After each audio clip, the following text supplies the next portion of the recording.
त्याचं नाव आहे एलिशा म्हणा, एलिशा Okay, म्हणा. when he prays to the Jesus, जेव्हा त्यांनी येशूला प्रार्थना करत what असताना happens there is like a completely like 3.5 years he completely stopped the rain. तिथे एक व्यक्ती आहे, त्याचं नाव आहे एलिशा आहे.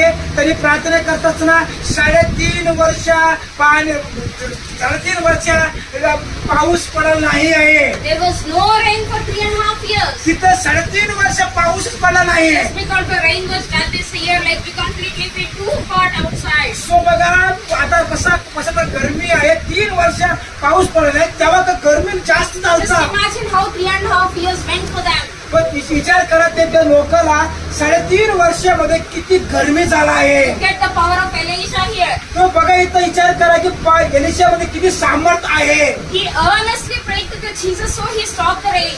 जो त्यांनी यथार्थानं प्रार्थना केला देवाचा शब्द ऐकला आहे. Amen. Amen. Whose prayer is God gonna hear? तो कुणाचा प्रार्थना देवा